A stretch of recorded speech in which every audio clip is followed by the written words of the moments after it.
gente tem outros pesquisadores, estudantes de graduação e de pós-graduação que fazem parte do LICS, que não sou somente eu, mas tem outros docentes que trabalham com a questão de gênero, sexualidade, raça, etnia, né?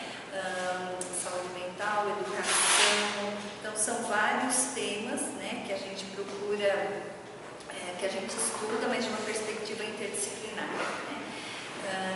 E a Amélie veio para o Brasil, então, a Amélie é uma pesquisadora francesa, atualmente ela é pós-doutoranda da Universidade de Paris, Nanterre. Ela é formada em Ciências Sociais, então, em Sociologia, mas com mestrado e doutorado na área de Ciências da Educação. Então, ela também tem uma preocupação interdisciplinar na formação. E a vinda dela faz parte de parcerias que o laboratório, então, né, o LICS, tem com outras universidades. Semana passada, não, 2 semanas atrás, a gente teve a visita de uma psicóloga da Universidade do Chile, que também faz, só que no caso dela, faz doutorado na área de Ciências Sociais, né, é psicóloga e faz o doutorado em Ciências Sociais, que também faz parte desse grupo que atualmente está se voltando mais para o estudo de questões sobre crianças e adolescentes agitados. Esse já foi um tema, né, de pesquisa bem forte, a questão da medicalização, e agora a gente está tentando entender, enfim, nós vamos estudar um pouco mais, vamos nos dedicar mais ao estudo de crianças e adolescentes não conformes. Então, a ideia de trabalhar com categorias amplas, não com categorias médicas, esse é um pouco o objetivo desse grupo, desse convênio entre as 3 universidades, para a gente pensar. Então, são pesquisadores de diversas áreas, né? E aqui na Unifesp, além, né, desses pesquisadores da área de psicologia, sociologia, aqui na Unifesp a gente tem o pessoal da terapia ocupacional, da psicologia, das ciências sociais, né? Então é um jeito também da gente começar a olhar um pouco mais o tema, não da perspectiva psiquiátrica, médica, mas, né, uma abordagem mais ampla. Então a Amélie vai fazer a apresentação de parte, né, do trabalho dela, da tese de doutorado. Então, Eunice, Okay, merci Eunice. Thank you. Well, first of all, I'm going to speak English. If I'm going too fast, which can happen quite a lot, please tell me if you cannot understand something. Please do not hesitate to ask a question, or if there is a word you cannot understand, maybe Eunice can translate it in Portuguese. First of all, thank you Eunice for the invitation. I'm quite flattered to be here. So I guess what I understood, Eunice was saying, what I'm going to do today is present a part of my research that I conducted for my doctoral in France in science of education, but my training at the beginning is as a sociologist. So the title I gave it today was Psychotherapeutic Practices and Child Protection Services, a research on decision making in a daycare unit for agitated children. I'm going to explain all the way through what I mean by a daycare unit.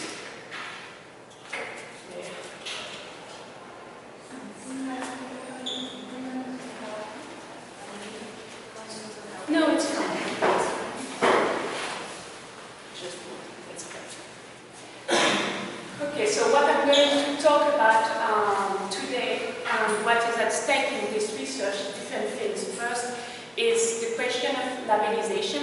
I don't know if it's the correct word in English, but you know, the process of labeling of children that are described as agitated. I guess you talk a bit of the project of non-conformity, so that's it. What do we mean when we say that a children is agitated? Lots of people can understand the behavior or can see that the child is being agitated, but according to the point of view, to the theoretical point of view that we are using, we will not explain the agitation the same way. So that's what I'm going to try to explain a bit today through the research I conducted.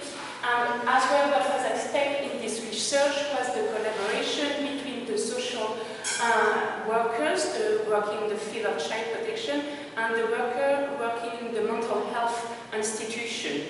They don't see the children the same way, and often it's quite complicated for them to work together. So we try to see why it was so. And that was as well an issue that was prompted by the Convention of the Right of the Child in 2004 in France, is that we needed to make sure that all our institutions, mental health institutions, social institution, and we also have a social medical institution, 3 different things working on the same children, but do not agree on how they need to work with the children.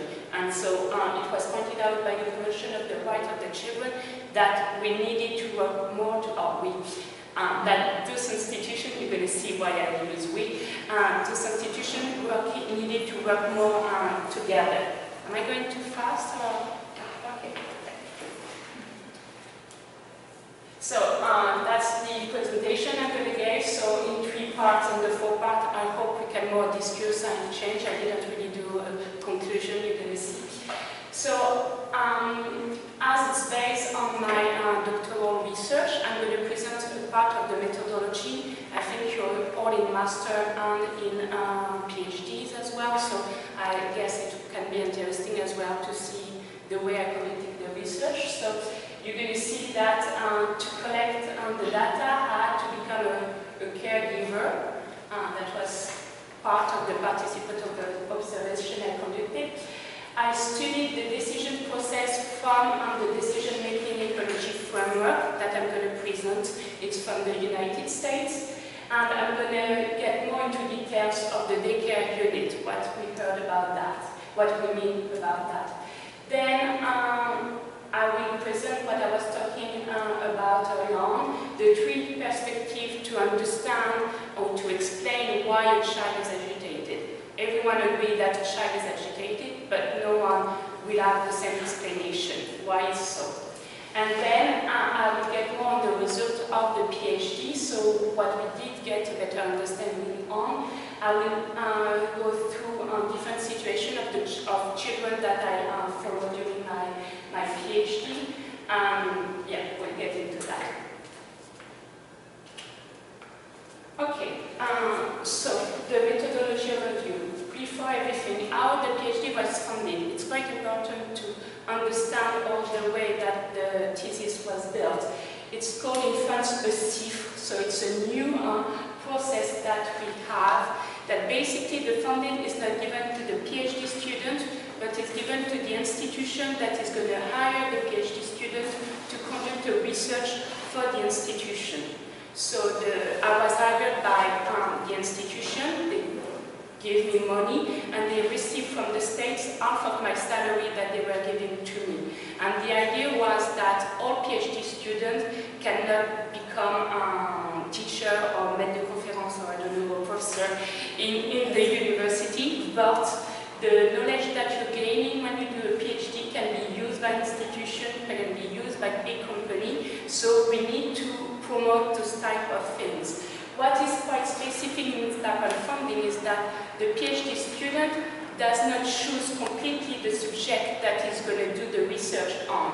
There is a collaboration that is starting with the institution that is hiring the student, and as well the laboratoire or the laboratory the student is part of. So to build the research, I had to meet first all the workers of the day unit care.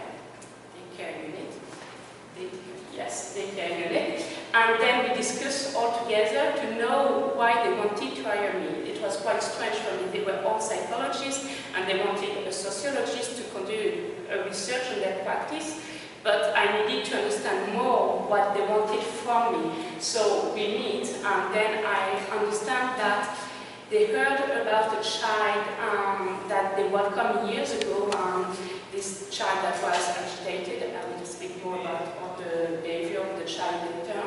This child was now having a problem with the justice system. It was a child that they often raised the question of should we need to contact the child protection services. And now they were thinking that maybe they should have done earlier on the contacting with the child protection services. That's why the child now was having a problem with the justice system, and they wanted to know if they can reflect on their practice on when do they need to contact the child protection services for the children that they do welcome in the institution.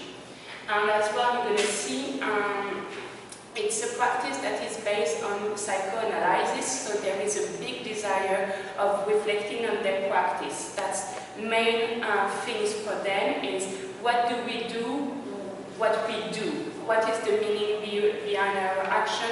How can we think about our action to improve, to change, and to make sure that children are welcomed the best way we can? My interest in that, so I meet the people, I was here, that's quite interesting, but of course I needed to have an interest as well myself. And I was just finishing my master thesis, and I met a group of researchers, and Mary, come on in. I work with agitated children, don't worry, I'm used to that.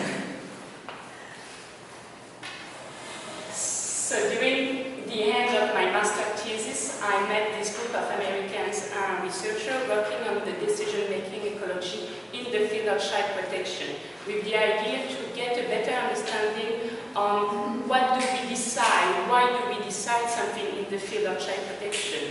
So it was perfectly meeting the question of the unit care and this program that I was working on, because the clinician, the workers in the day unit care wanted to know when they should decide to contact child protection services, and we were working on this new framework to understand better the decision making. So it was quite a good meeting at the good time. So from there, I built one main question, and I always had this question in mind during the entire research, which was what are the factors and which strategies clinicians are using when they decide to contact child protection services. I guess you all do field work, you know how sometimes it can be really empowering and as well can give you the light-headed. I don't know if you understand that, but you know, you're getting so much information that you don't know how to process all this information, so you need one main question to know, oh yeah, that's very interesting, maybe I should go there, oh no, that is interesting, but it's not answering my main question, so maybe I'm going to focus on something else, even if that is interesting. I can talk with them and we can try to do another research for another time, but that is not my main subject. So for me, this question that is not well translated in English, I will give you that, was on my desk all the time, and every morning I was looking at the question to make sure that I was not going too far from the question. Even if you know how it is, when you're in the field, you have to adjust to the field. You do have some question in your mind, but sometimes you can realize that the question are not correct, or are not what is actually interesting. For example, at the beginning, as I said, the clinician, the workers, they wanted to know when they needed to contact the child protection services. And more time I spent on the field, I realized that the question and the issue was not when, was why they do not contact child protection services. Because they did know when they needed to contact child protection services, but something meant that they could not do this move. So it was more getting an understanding of what is blocking it. So for that, as I say, this institution is quite close institution. The children are welcome after school, before going back at home, every day or every school day, except on the Wednesday, because in France you don't have school on the Wednesday the same way that you have school on the other day. Like you don't have school on the afternoon, so there is special things that have been organized on the Wednesday, but they were welcome. So from 5 p.m. to 4:30 p.m. to 6:30 p.m. And this institution, as I say, is quite close. So there is the idea that because they are agitated children, you need to close them in the room. So there is 3 parts. That the day is divided, or the time that they are welcome is divided in 3 parts. The first part is un goûter. So it's tea time. I don't know if you say that. Yes, it's tea time. You know, in France, it's very important. You eat the croissant, the pain au chocolat, and all of that. So the kitchen in the institution play a big part. There is plenty of food in it with juice and chocolates. There is lots of things at stake for the children in the kitchen because it's the only time that all the children, they are 25, around 25 in the institution, are together. So that's quite the moment that they look for each other, where the fight are there. There is a big table, so let's say that's the size of the kitchen, and we have a big long table all the way like that. And children can pick their seats, but what we realized, or what I saw, is that there is some seats that you need to get if you want to say that you are the chief of the children. And there is always a confrontation. Like, for example, there were a seat next to the window, but behind a wall, and that if you manage to get that seat, meaning that for the night you had authority on all the other children. So there is lots of things like that I stayed in the kitchen. When the tea time is done, the child are going in 3 different rooms according to their age. It can be their age on the official document, but it can also be their age regarding their development, their cognitive development. So there is 3 groups from, I would say, 5 to 8, 9 to 11, 12, and 11 to 13 years old. So I participate at all of that during the participant observation. I did that during 3 years. I was not trained at all in psychology before I started the field. I had some knowledge, but not that much. As I said, I was a sociologist. I will talk about becoming a clinician after. I also conduct informal interviews with clinicians. I call them clinicians because they are psychologists, and there is a psychiatrist, and there are social workers, but the way they all work, they all present themselves as clinicians. Even me, when they presented me, I was the researcher, but I was as well a clinician afterwards. I just realized that I was explaining that, the hospital was quite close, so the fact that they accepted for a researcher to become and look at them was something quite impressive. Like, I was really surprised that they did allow a stranger to come and see what they were doing. But then I realized that I needed to do their day work if I needed to do to exchange with them and to get a better understanding. So that's why I conducted informal interviews with them. Is that at the beginning I could not record them. They were quite reluctant to this action, so I don't have any recording, but have lots of data on book that I wrote every night on everything I observed and all the exchange that I have with the clinician, which gave me lots of work. Because when you work with agitated children, their agitating is getting into your head. So my day, when they went back home, my day was not over. I needed to reflect on all what I observed, and I needed to remember all what was said, all what was said with the clinician.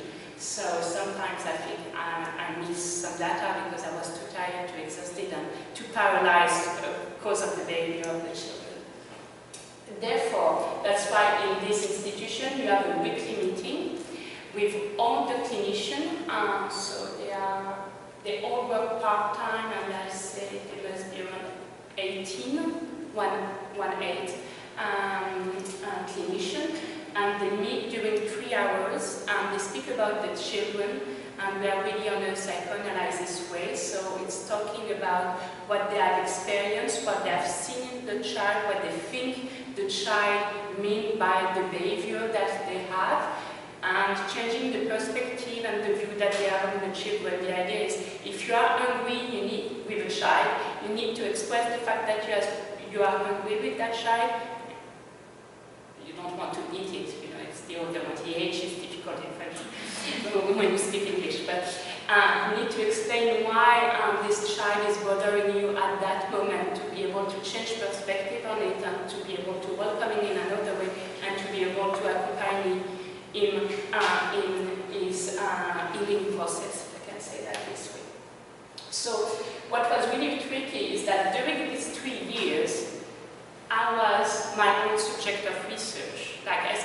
years on the field, and I needed 2 more years to take some time out, because during 3 years I became a clinician, even if I tried to reflect every night on my book, noting what I observed, what I did.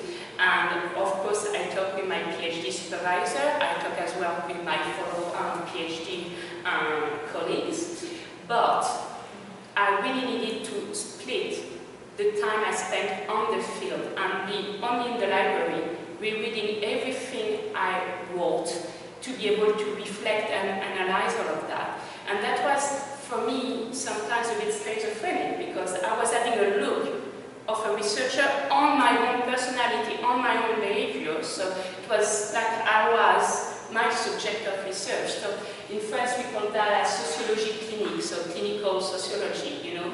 So you need to understand as well why you went there and what it affected you and all of that. So, and very interesting but very tiring as well. And to add to this comprehensive approach, meaning that I lived with I participate to the day-to-day life of the clinician, I studied as well 176 files. So there were the files of the children that were welcomed during 30 years in the institution. That all the files of the children is not that many children, because they can stay over 10, 15 years in the institution. Some of the children arrive at 3 and they will leave when they are 18. So that's why there is not that many children over a so big period, 30 years, that are being welcomed. For me that was important data, because they do give you another point of view of the research, and as well they do give you access to data that you don't have witnesses for. I mean, like, I was able to read files that were written in 1981, and so there were no more workers that were there in 1981, so it was interesting to see how the vocabulary to describe the child has changed or not. For example, in France in 1989, we had a big child protection law that passed talking about maltreatment, and it was interesting to see that it was only 2 years after that the vocabulary that was used in the law in 1981 appeared in the files written by the clinician. So those analyses of the files were really interesting for that. Am I clear? Yes. A little fast. Oh, okay. I'm going to slower. Okay, so as I said, so with all the data collection, you know that you need a framework to analyze them. You know, you're not jumping and screaming among all that data. You can see this image, all the data here, you jump in it, and you lost. So, as I say, I was meeting this American group of researchers, building the decision-making process, decision-making ecology, because this idea is to have an ecosystemic perspective of decision-making. So it's from Denver and from Canada, from Toronto. And at the beginning, the researcher that organized these meetings were from Glasgow, but he passed away. I never had the chance to meet him. But it's quite international, but it's from a French perspective, it's the other side. It's less psychoanalysis way of thinking. So it was interesting. So what this researcher was saying is that a decision is quite a complex process, and that it's not when you decide something for a child, for example, you don't only take into account the case factor. Meaning, for example, in the field of child protection, if the child is being beaten by the parents, do the parents have mental health issue? Are they drug addicts? All of that. They are the case factors. And often we have this idea that that is the only thing that we're going to take into account when we're going to decide or not if we need, for example, to remove the child from his family, or if we need to address the child to a psychologist, for example. So what they're saying is, no, that is so much more complex than that. We live in a society with context. So we need to understand as well the organizational factors. Meaning, for example, what in the area that the child is living can we offer him? Do we have lots of psychologist institutions? Do we have lots of residential care placement possible? All of that. For example, in Paris, as you can imagine, the offer of all this type of intervention is much higher than if you go in La Creuse, en France, is the very place where it's the countryside and there is not that much people that live there. It's the cow and the horses. So obviously, the offer for all the offer that you have for a child are not the same. So that will have an impact on the decision you're going to make. There is as well the external factors. For example, the law. In France, the laws are not the same that in Great Britain, in Brazil. So obviously, it's going to have an impact on the decision making. For example, when I started the PhD in 2010, the medical doctors had the rights to not declare maltreatment to the institution. In France, if you observe maltreatment on a child, you have the obligation to call a number to declare that you have observed maltreatment on the child. But the medical doctor didn't have to do so if they thought that will have an impact on the medical care that they were providing. And that changed in 2013. So now they have an obligation to do so. So you can see how it's going to have an impact, for example, in the daycare unit institution, because they were workers, mental health workers. They didn't necessarily have to report maltreatment if they thought that will have a worse impact than a better impact on the child's situation. Now with the 2030 law, it's more tricky than that. There is a loop in it. They can still not have to do it completely, but that changed their way of doing the things. And the decision-maker factors are the ones that are the personal one. I mean, we all experience different things. We are all being trained differently. We have a sociological background, a psychological background, an anthropological background. We work in different institutions. So the way we observe things are different. And there is lots of research that have been showing that many workers, social workers or mental health workers, can do exactly the same assessment. So they can identify the same case factors. They all agree on what they have seen. They all agree of the situation of the child. But because their training and their experience are different, their threshold, what is going to say that we should do that or we should not do that, is very different. And that will have a big impact on the decision-making process. So that's what I try to look at when I study my data, is when I say, when do the clinician decide to contact child protection services, I obviously look at the case factors, but I also look at the child protection law in France, at the mental health law as well, and at the training of the workers in this institution. And I think I would have had completely different results if I was not in this institution that was so strongly trained with the psychoanalysis theory. And the other thing as well, I'm not going to talk a lot about it today, but I'm still going to speak, is the outcomes itself do have an impact on the decision-making process. Meaning that the way you think it's going to have an impact on the child's situation means that you're going to decide differently. You will get a better understanding. I'm going to take a situation later on and you will get a better understanding of that. Is that part clear? Yeah, okay. I think we have questions. Oh, goodness. So, before presenting more results, specificity of the daycare unit, I did present it a bit earlier on. So, as I said, psychologists, social workers, quite specific social workers, because they will not be hired if they do not agree with this psychoanalysis theory. Okay? There is lots of interns that are being trained to become psychologists, and there is 2 directors.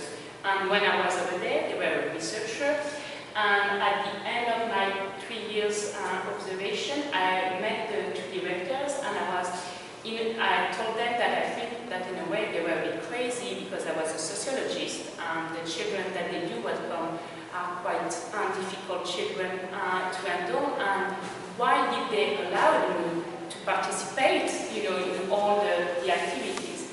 And they told me that on the first week or 2 first week, they can see that I agree with their way of thinking and that I was acting the way they think workers should work, so they knew that I could work with the children as a clinician. So there is quite this ideology that is guiding the recruitment process as well. And as I say, everyone is a caregiver because the idea that built the unique care is the institutional psychotherapy. I don't know if you have this type in Brazil or if you're quite familiar with it. Which one? The institutional psychotherapy basically is saying that everyone is there to participate in the healing process. Even the patients are there, and the way they interact does mean that they can have a participation in the healing process. In France, we have this big guy, is Uri. I don't have a pen, but yes, Uri, and he explained that there is a difference between your status and the role that you play. The status is what you have on your paycheck. You're a psychologist, you're a social worker, you're a researcher. And the role is what happens when you meet with the child, and it's the child that is giving you the role that you're going to play, because the child does not necessarily differentiate the psychologist and the social worker. It just meet with someone, and then it's in the interaction that the healing process will start. So that's mainly what is the institutional psychotherapy. So what is being done in this institution? When you observe them from quite high, you say, well, basically they are doing educational practice. We play games. We play Lego, play mobiles, we do homeworks, we go on the ground and we play football.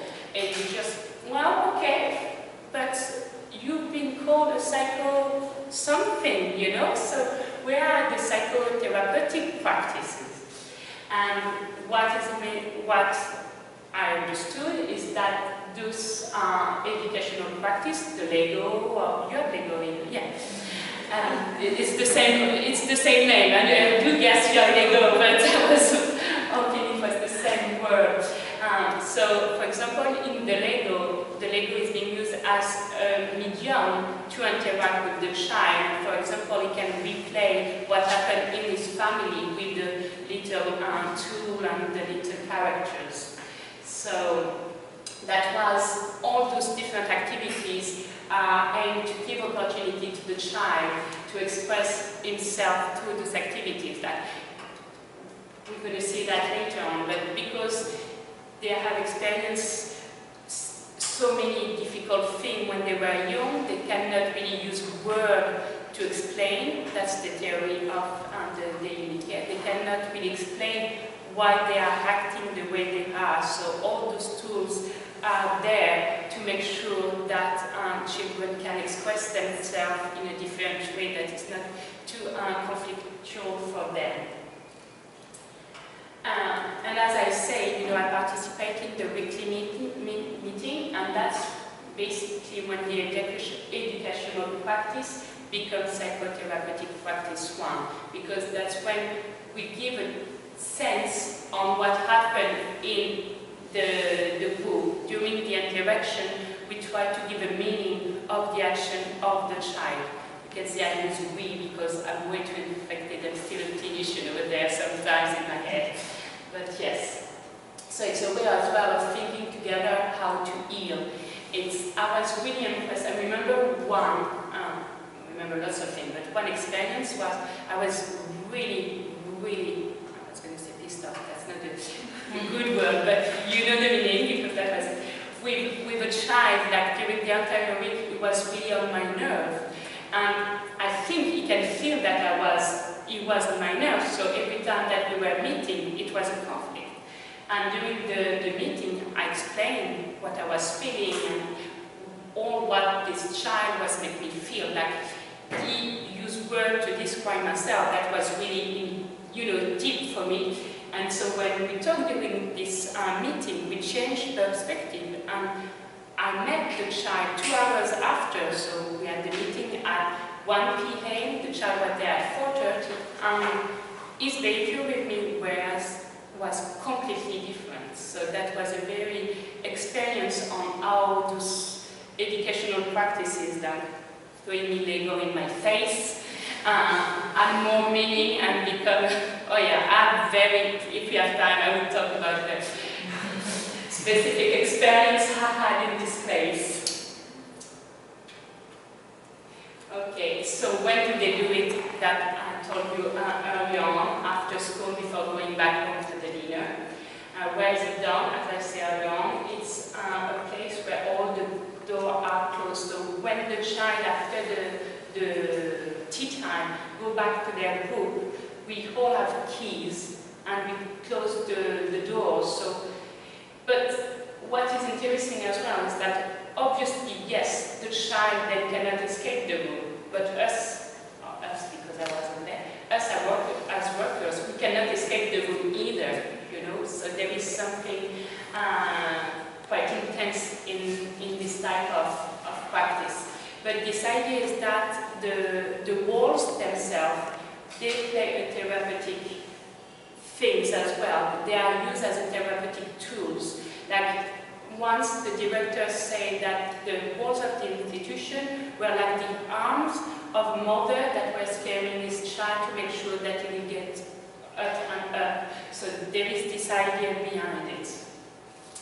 So why is it done? Well, as I will detail later on, the aim is not to erase the symptoms. They don't think that they can correct to erase them, but it needs to make sure that the child knows how to manage all the behavior that he has. Because there are young children as well, often it's the school that is contacting the unit care, saying we have the child, we don't know what to do with him, he cannot sit correctly on his chair, he's always up, he's quite violent with the teacher, with the other children, can you please do something? So one of the aim of the intervention as well is to make sure that the child is not being put out of school. School in France is something that is obligatory, you have to go to school, but the child sometimes can go to mental health institution and not to school because they are having too much behavioral troubles. So one of the aims of this institution is to not go that far, to make sure that the child can find his place in the school. Yes, of course, enhancing the child mental functioning. So really this idea that the daycare unit can help children to work their psychic construction or reconstruction. Okay. I'm going to drink a bit of water because I talk a lot. Yeah, you have some, yes. I knew that. No.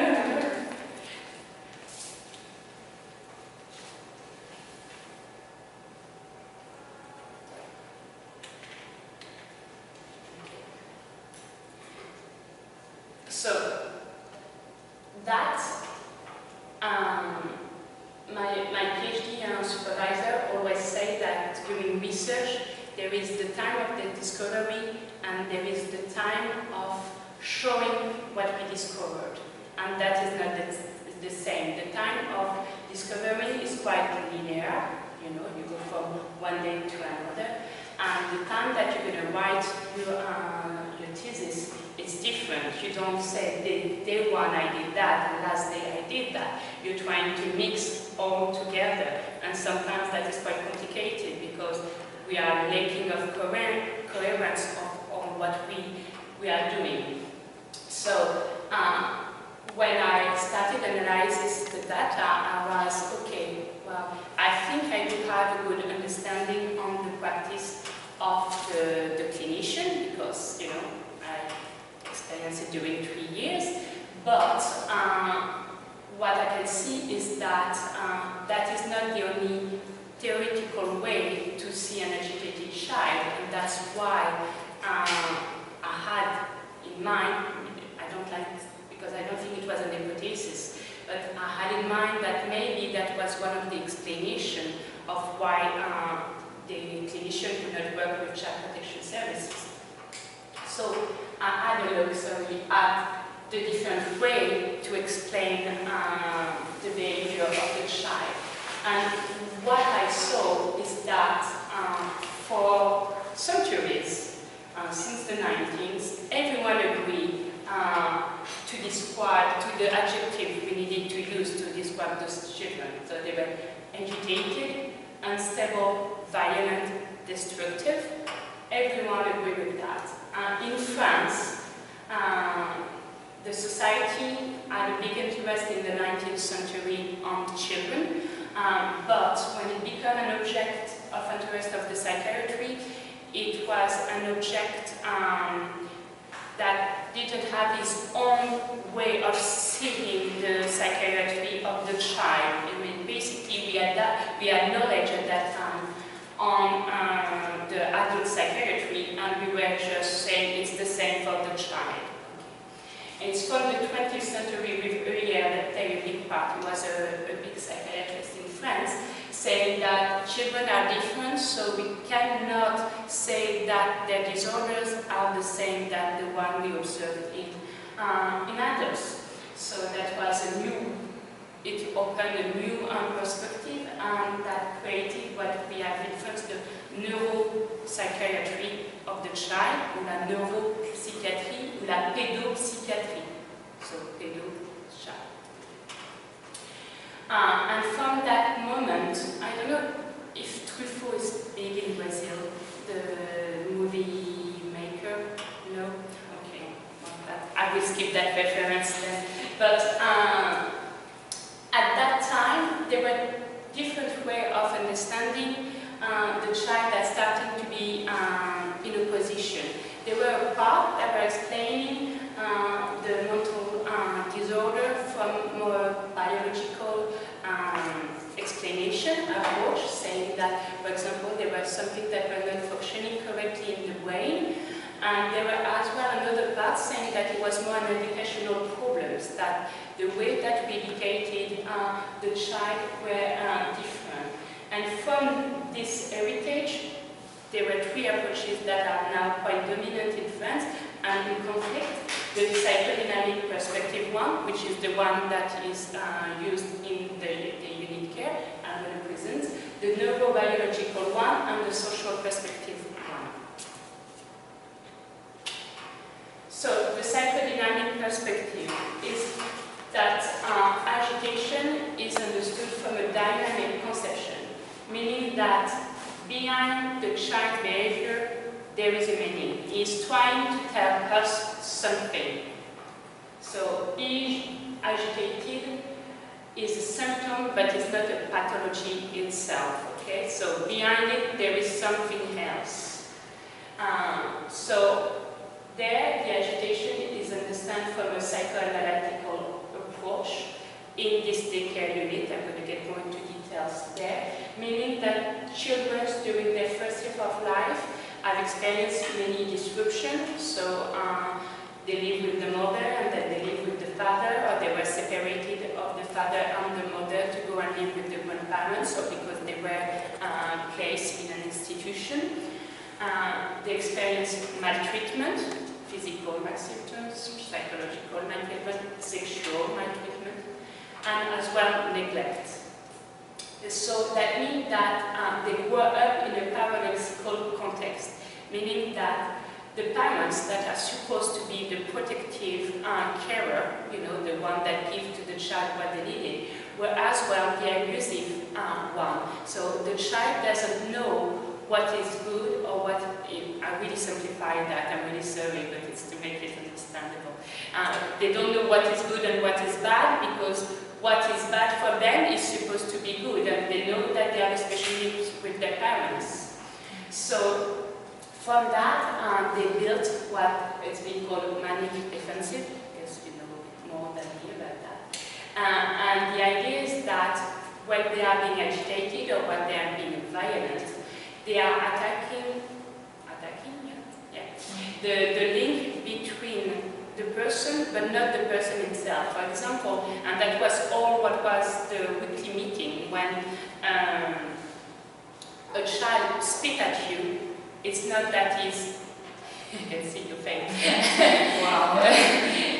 When the child spit at you, you have to understand that it's not you that is physically, aiming, but that is the link that he has with you. And in a way, it's that because every link that he has before, when they were good, become bad, before letting this link that is quite good becoming bad and not controlling it, they are doing it themselves beforehand without realizing it, but that's what is happening, that's why they are being violent. So I prefer cutting the link that I have with someone rather than being disappointed by this person once more.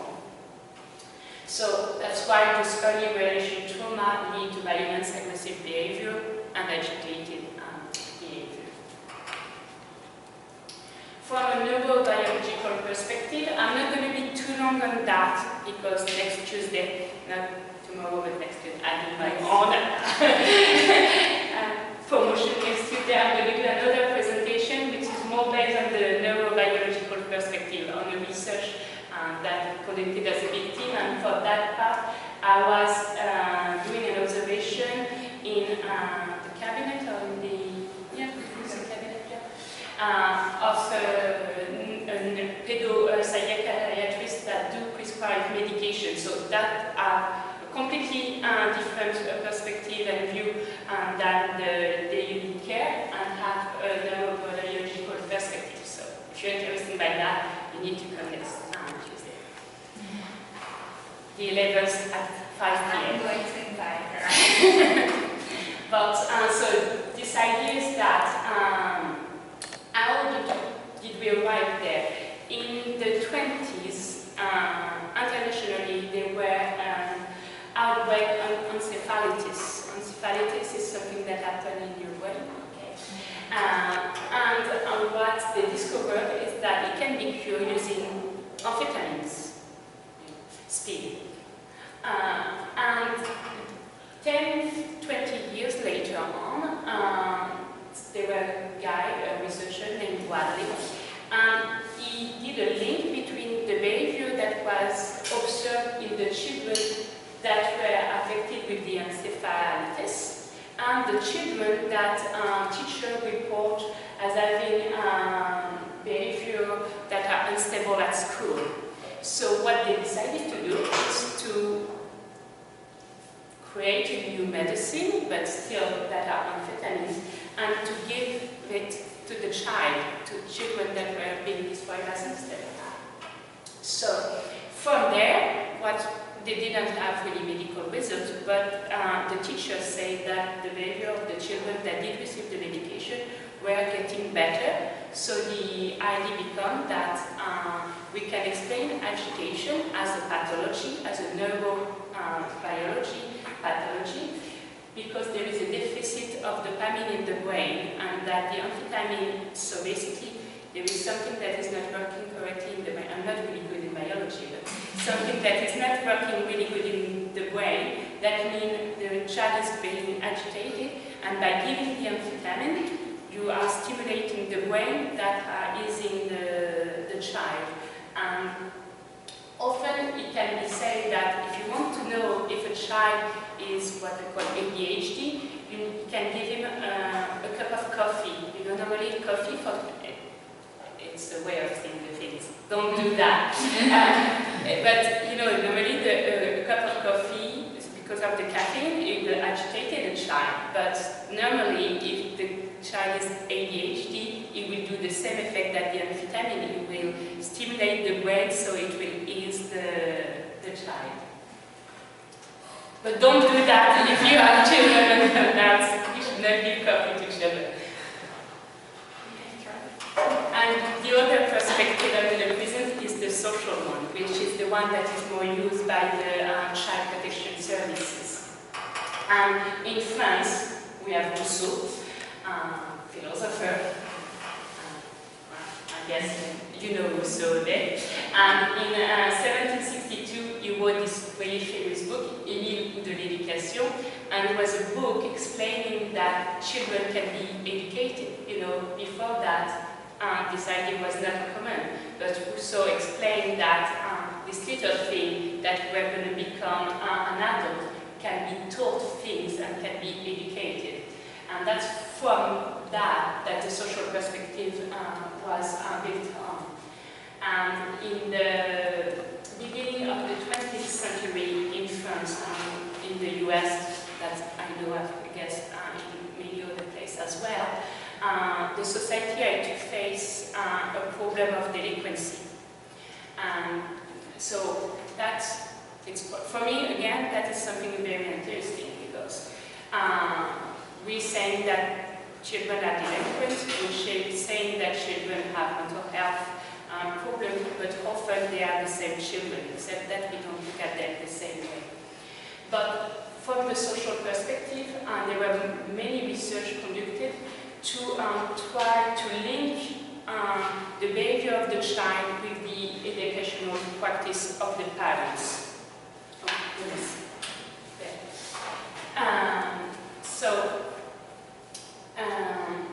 The big research that were conducted in the US, the Grad one, showed that children are more likely to have a delinquent behavior,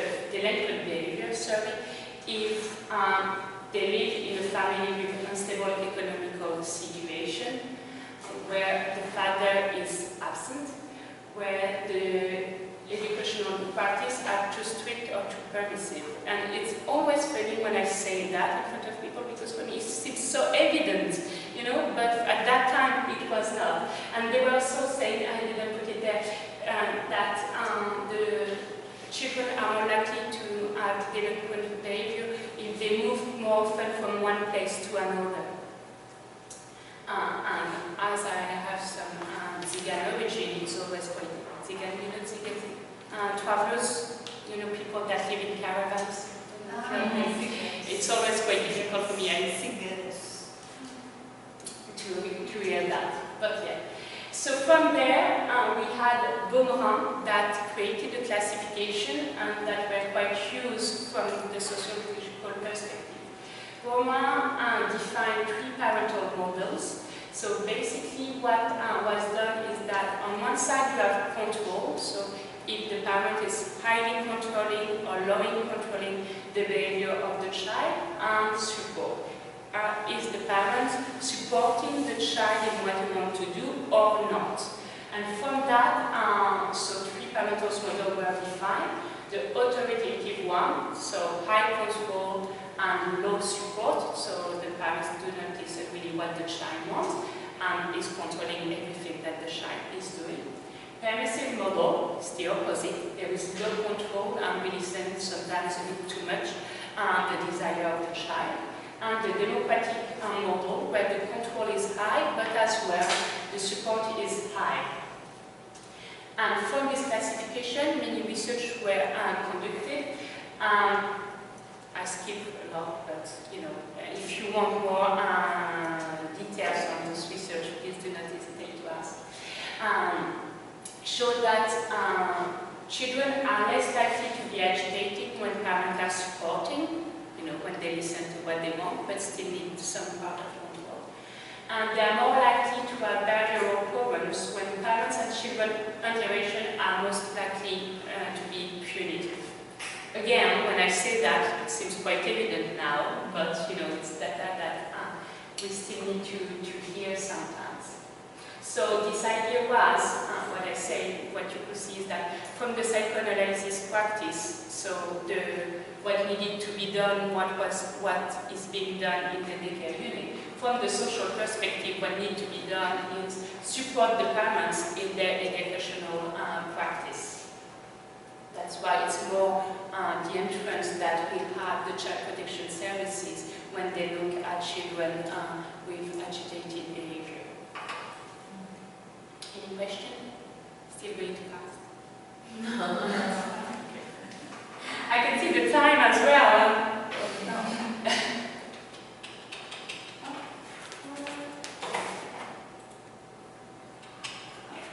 So, once I understand all of that, I went back to the main question. Remember the one that you always have here. So, basically, what did we get a better understanding on with that research? As you remember, the first question that was asked by the clinician was, when should we contact child protection services? So, as I say as well, I say we because I got help from one of the clinicians reading the files with me. We studied 176 files, and for doing so, we have 2 documents that we completed, a questionnaire on all the case factors, like treatment, problems at home, all of that, and as well another document that were stating all the contact that the clinician had with the other workers that were not working in the institution. So the first analysis that I did was, because still, you remember the first thing I wanted to see in this decision process were identifying the case factors anyway. Even if they are not the only thing that affect the decision process, they still need to be identified. So that's why I did a bit of statistics. And so I looked at the decision that were effective decision, meaning that when the intervention of the daycare ended was because the decision was made by the clinician. Okay? Sometimes the intervention would stop because the parents wanted it to stop. So that was not a decision for the clinician. So I separate those and I look at the effective decision and all the data I collected on the questionnaire. And that was that through chi-square analysis. I don't know if you're quite used or not to the statistics. Okay. Okay, well, it's you will see, it's so much fun.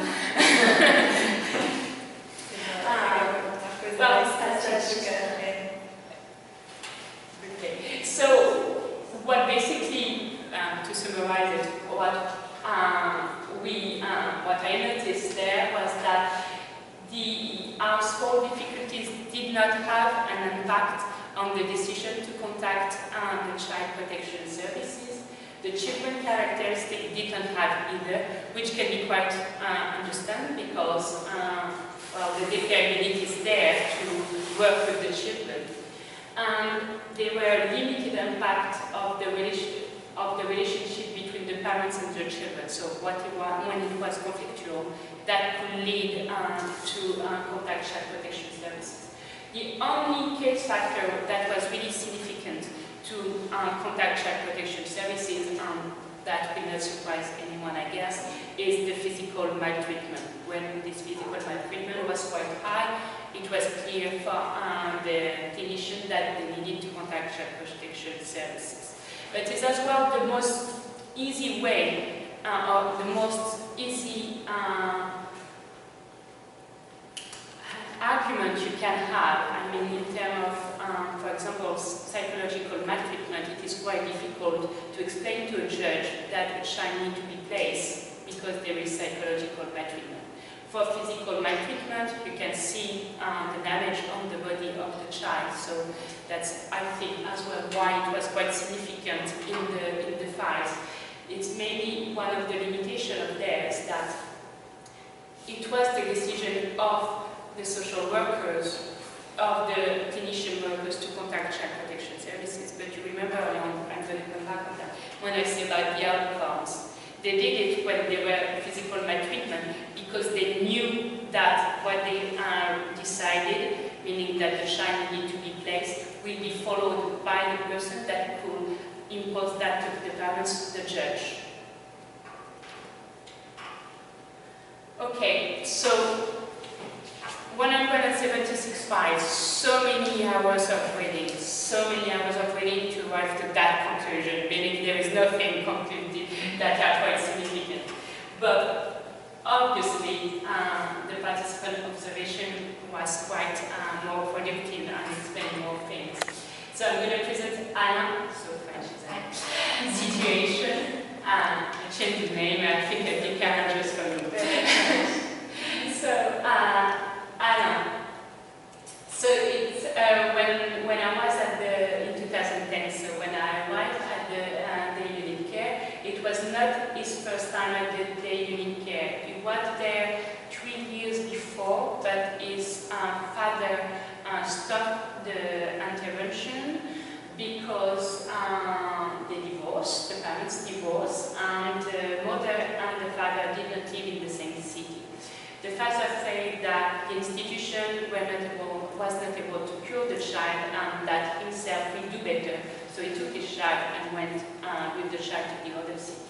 But in 2010, so I think it's 2 or 3 years after, the father that always had been against the daycare unit said to the mother, please take the child back because I cannot handle it. And the mother contacted the unit care, the unit care to say, please, can you do something with Anna?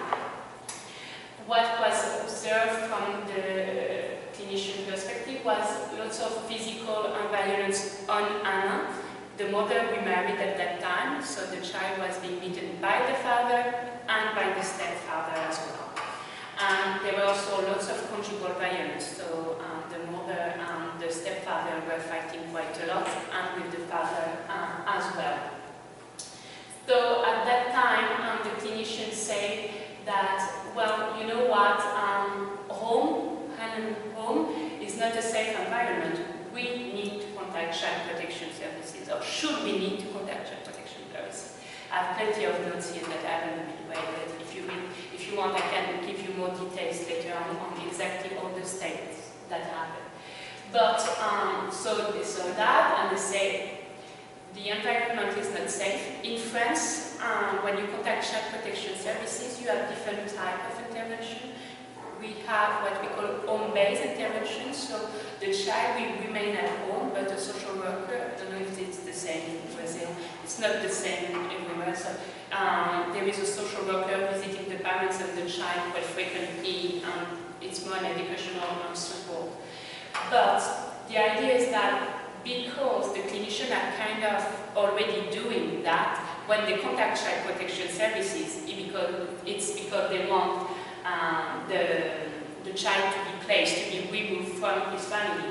And in this case was that the child needed a stable environment, so needed to be placed out of home.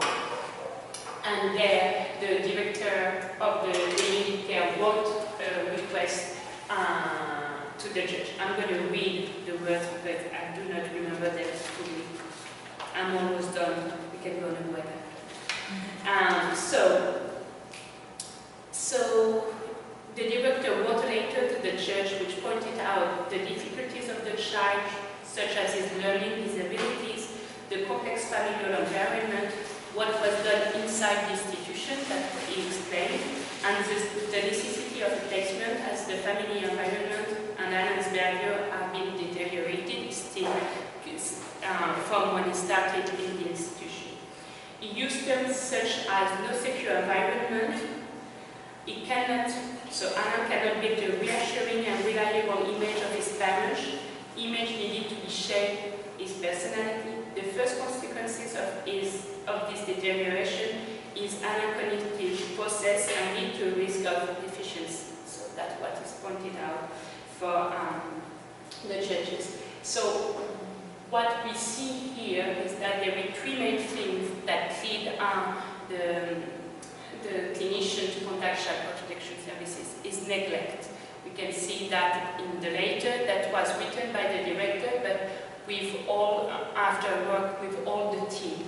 Okay? So it's neglect. The parents cannot offer what Anna needs to build a correct or a personality that will support his adult life. There is as well supervisory neglect, which I didn't say that Anna is always going outside at night and he put himself in danger at that moment.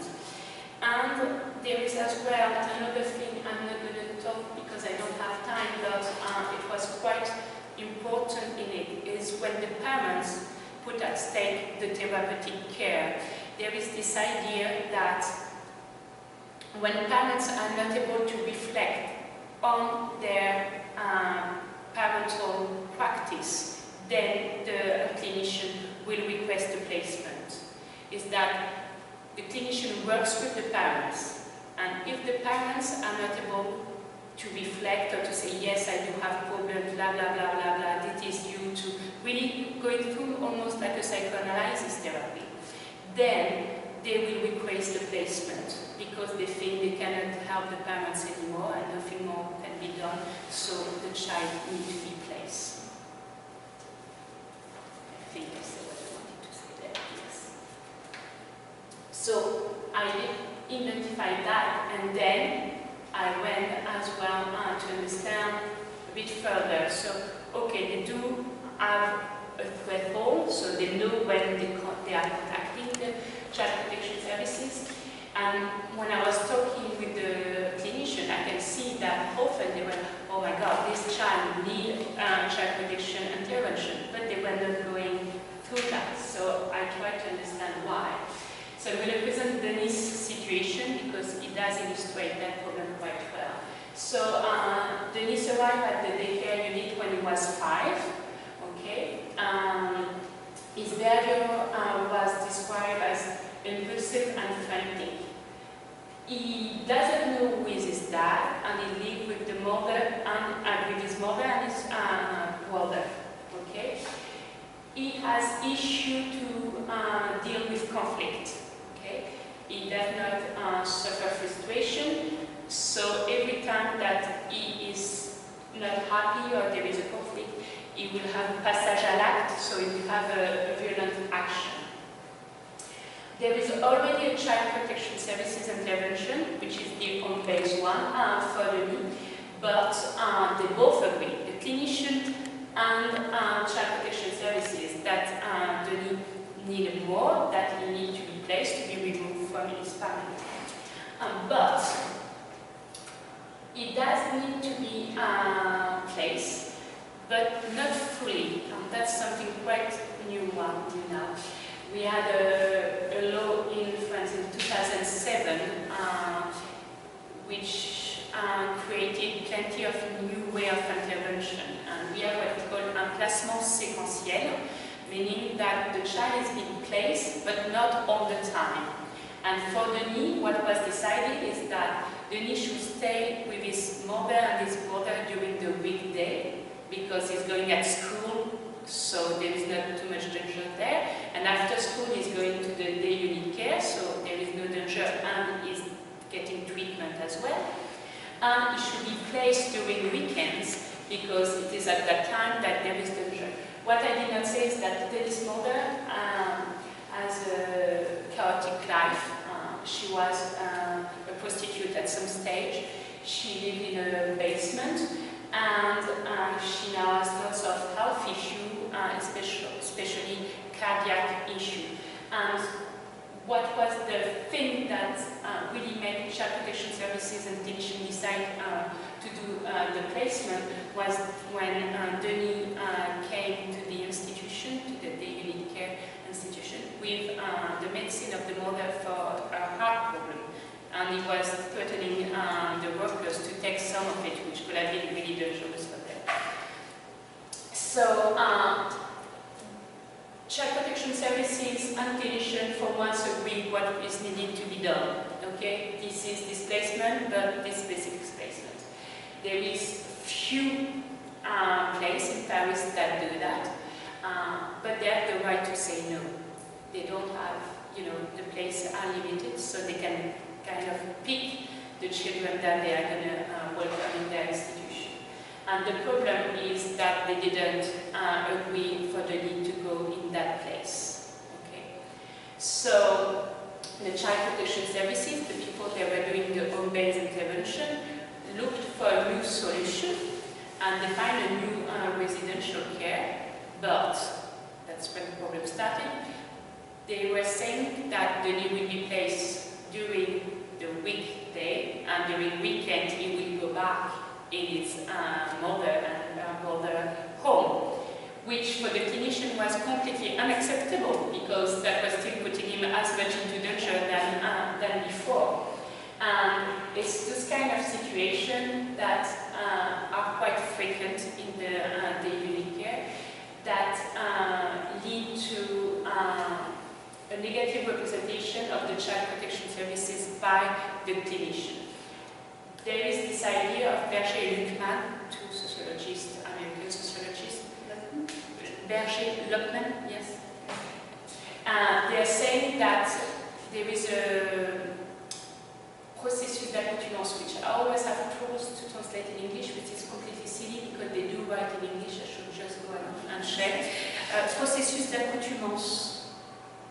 Yeah, it's like an addict process. I mean, you're being used to, you're getting used to something. So basically, the clinician have experienced so many situations like this one that they are subjective experience. It's just one situation, but 1 + 1 + 1 equal to many.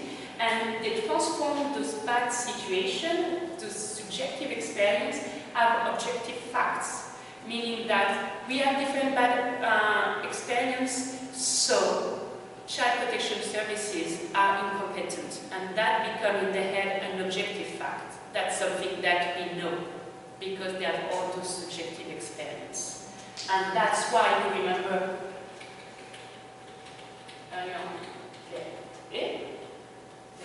when I talk about the outcomes. We know that child protection services cannot do anything for the child, or cannot do things the way we want them to do it. So we won't contact them, because anyway they are incompetent. And that's one of the reasons, many of the cases, that the clinicians do not contact the child protection services, because they think that they will not do anything anyway, so why should we contact them? Because at least the child is still coming to the day unit care, because what is the risk when you contact the child protection services is that you lost the trust of the parents, and the child will be removed by the parents from the daycare unit. And if nothing happened because child protection services are incompetent, then the child is on its own with his parents.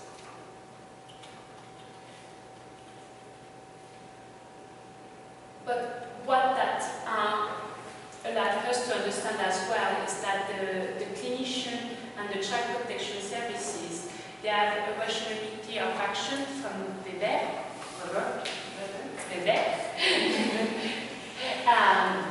that are different. For the clinician, their action is decided by value. They have knowledge on child development, they have the theory of psychoanalysis, so they have expert knowledge. They know what is best for the child. And often, child protection services will go and see clinicians all over, not especially in this institution, to have more knowledge on the child. So they have been put, the clinician, by the child protection services in the situation of experts, having knowledge that are needed to be able to decide what is as best for the child.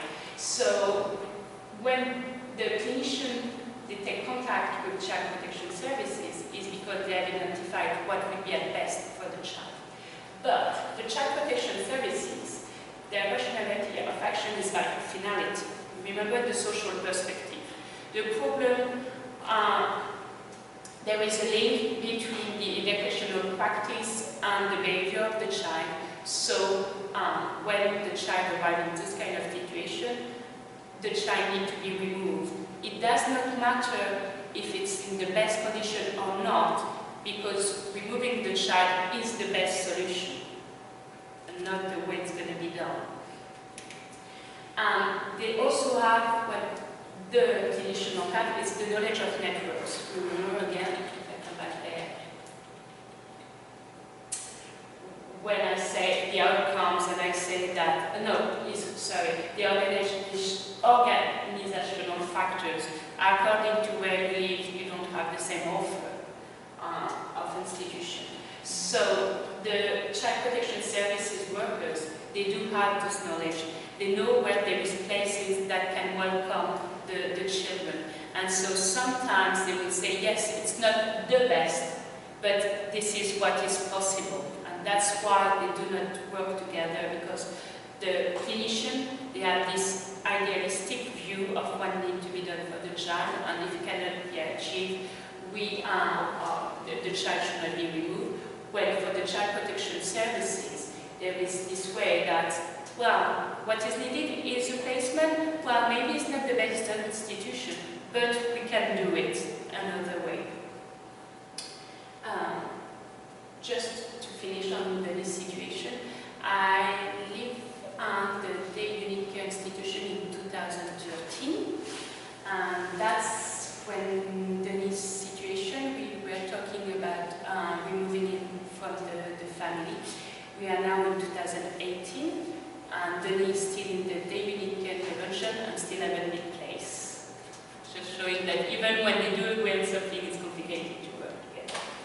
Okay, thank you very much for your attention. And as I say, I didn't do any conclusion because I think we can exchange and then maybe we will build together a conclusion. Thank you.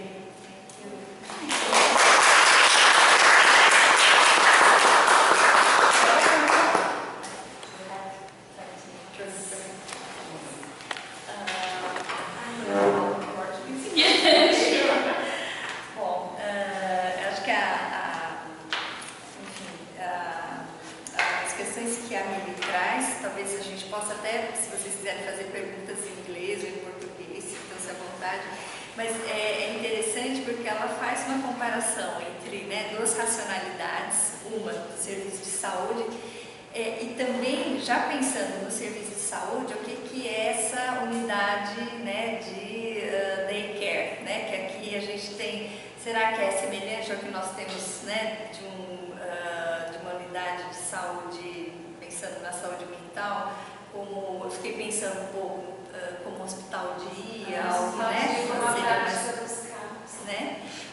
e por outro lado, a relação, então, em termos de racionalidade, a dificuldade dos profissionais desse serviço de saúde de trabalharem com situações em que a questão da infância aparece como problema e quando acionar, então, o serviço de proteção à infância, lá na França, que eu acho que aqui para nós o mais semelhante é o termos de conselho tutelar, E tem uma questão interessante, primeiro, como ela vai trabalhando a questão das racionalidades, então, os valores, do lado da racionalidade da saúde, então, toda a expertise dos profissionais que trabalham. É interessante também, porque quando ela fala em clinicians, são vários profissionais e a gente aqui trabalha com clínicos como algo restrito ao profissional da área médica.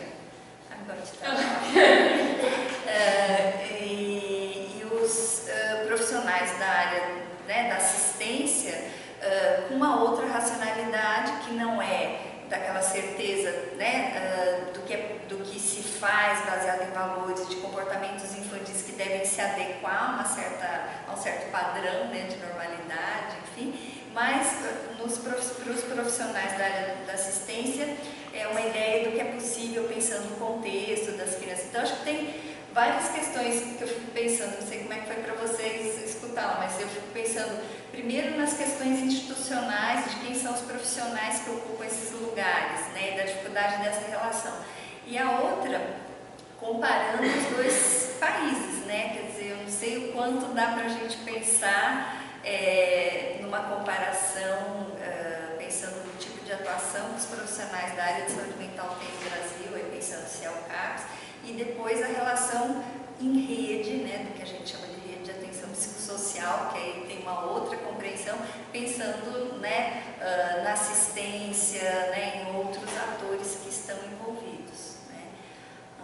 Então, não sei se vocês quiserem colocar algumas questões, eu acho que tem muita coisa para conversar. Pensando, né, até os serviços, quando a gente pensa no CAPS, um hospital dia, outro, tipo, eles são heterogêneos entre si. Então, assim, não existe o CAPS que vai ter mais profissional da área da psicanálise, então vai ter uma afinidade maior com esse tipo de abordagem. Mas vai existir um CAPS em que não tem, a psicanálise não é o predominante, vamos supor assim. Então, é difícil mesmo, né, a gente fazer uma associação, não sei, eu acho que talvez mais interessante ouvi-la mesmo e pensar nisso, né, que ela vem trazendo, assim, das estratégias, do que ela viu como pesquisadora, porque eu acho que parece que dá um tilt na cabeça, né, que a gente fala, nossa, mas é uma cultura diferente, é outro país, né, não sei até que ponto dá pra gente comparar, mas eu achei muito interessante. Very interesting. Culturas diferentes. E o Brasil, além disso, é muito grande. Então, mesmo aqui, fica difícil a gente pensar. Eu vou dar um exemplo. Eu tinha um paciente que aqui o atendimento, o problema do comportamento dele, o envolvimento do conselho tutelar para exigir que a mãe desse a medicação. Tinha 5 anos e já tomava 3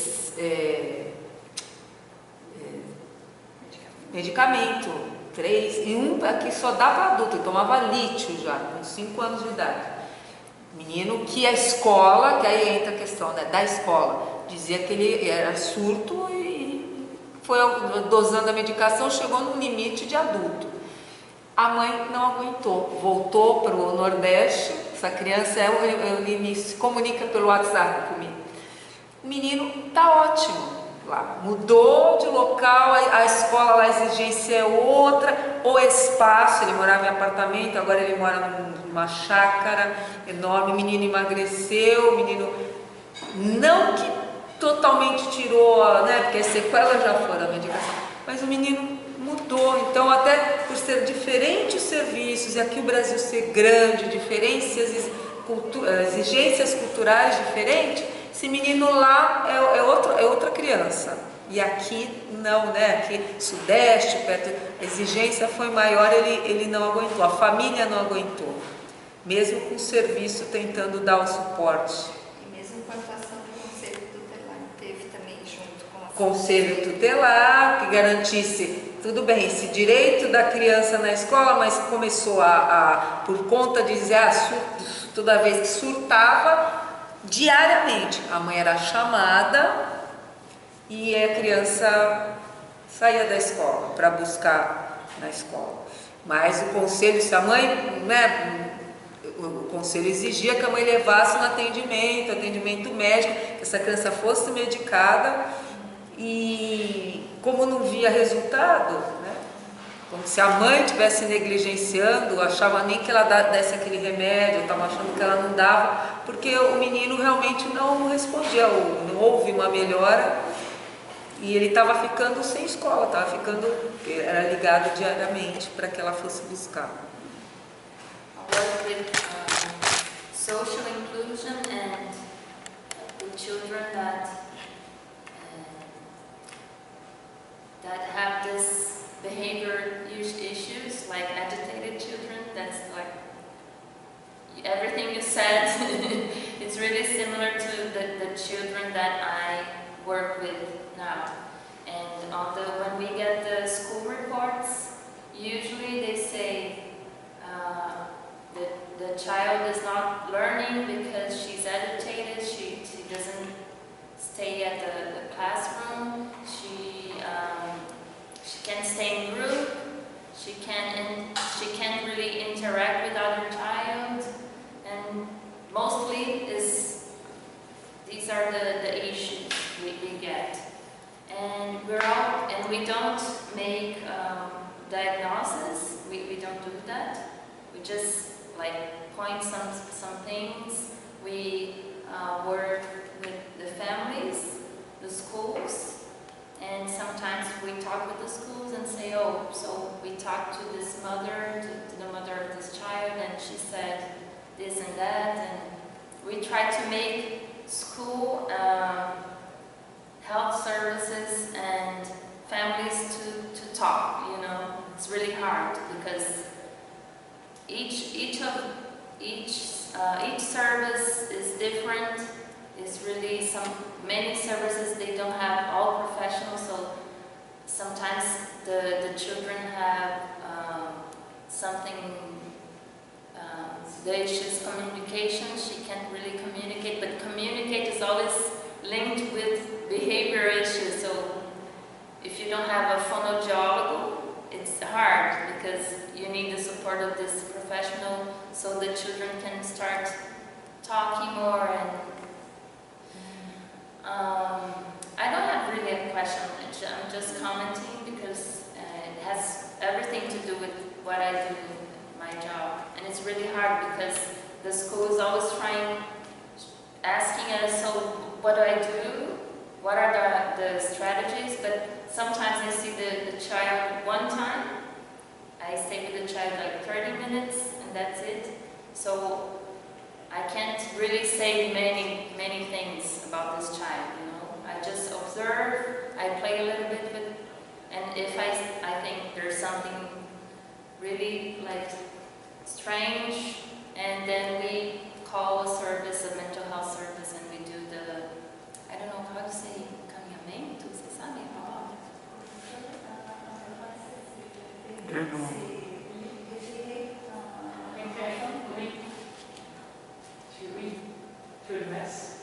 Address. So it's hard, but I think it depends really on the professionals, because many professionals don't have like the autism that is really big now. Many professionals don't really know about autism, didn't study, and so it's really, they try to make decisions really fast, so we have to say something to the school, we have to do something, and sometimes it's a child, let her be a child and let's go together, right? That's the challenge, to go together, the family and everybody.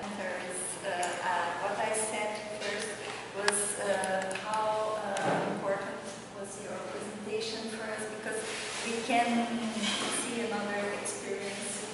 You showed us how the institution in France, they work, the professionals and the collaboration between mental health and child protection services. And what I said first was maybe we could try to compare, because showing, listening to you and trying to make some comparisons between institutions, between professionals, and between their rationalities. It's quite difficult because our experience is very different. And then I said that maybe it's not about making this comparison between different contexts, because even in Brazil, if we consider the different mental health services, we have difference between them. And then Simone told us about another kind of difference is about culture. Because even in Brazil, we have different regions, then this kind of difference may influence the manner we deal with children problems. Then she was just giving us an example of a child who was considered with a problem, with a language problem. And then he was a boy, he was 5 years old, and he took 3 different medicines. Then they tried to make many different interventions, even with child protective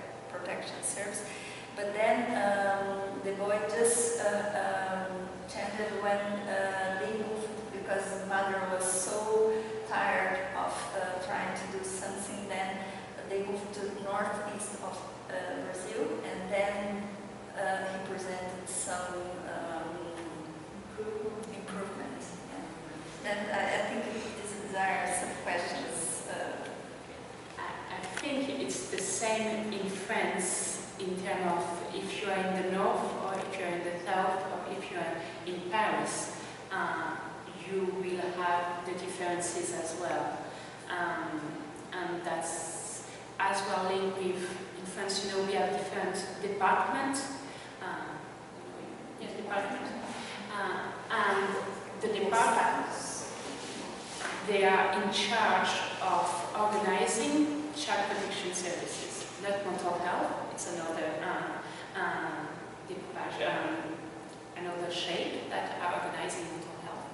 And according to the history and the money that the department have, they will offer different things as well. So it's something very complicated, and that's an argument that is often being used to say that we should prescribe more and more medicine, because it's fair, everyone can have access to medicine, when not everyone can have access to this type of institution, which for me is very difficult to hear. I can understand, I can hear the equality argument in it, but I think we do not really understand the problem of the child if we think that the medicine will change everything.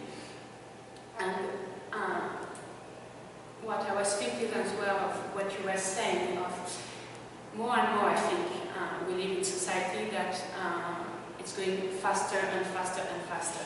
And I do think that in a couple of years will be a good thing for educated children. I think they will run the world because they have this ability to go fast and fast and fast. But I agree that sometimes we need more time and we need to think. But for me, I'm sure you can talk better than me about that, but there is a shift in the way of we think social intervention or psychosocial intervention. Is that before we thought that we needed time and we needed to speak and we needed to reflect. And now with the influence of the United States especially, there is this idea that we need to put on programs and that we need to be able to evaluate. Psychoanalysis in France is being quite challenged with this idea of, just using the word, the evidence-based practices. You know, you need to show that that is working, so you're gonna do that.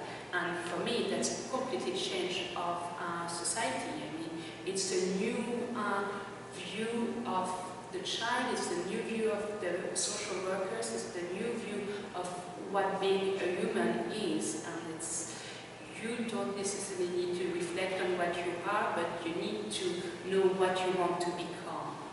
I don't know if I'm clear on that, but that's something that really, I didn't have time to say, but I think that in France, and I guess it's a bit the same everywhere, there is a change in how social work and mental health work is being done.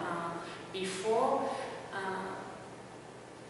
I think before, that's saying better than me, but before, social workers and mental health workers, they were there and they knew where they wanted the person to go.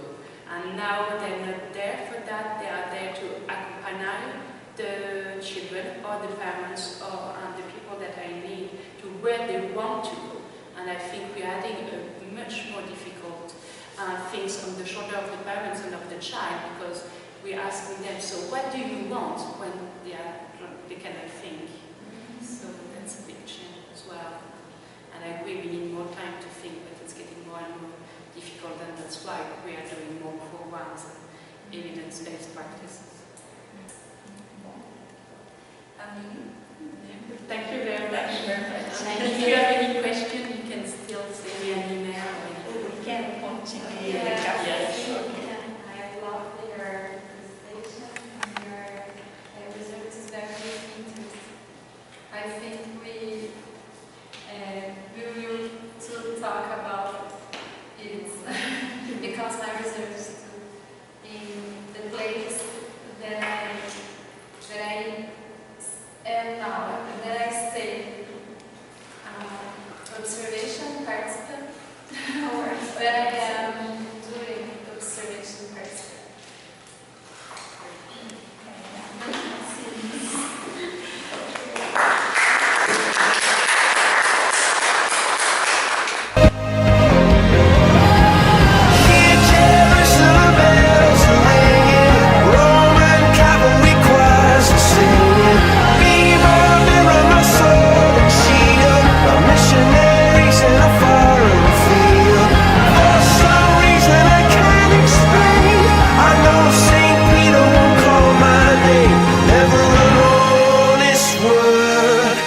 That was when I ruled the world.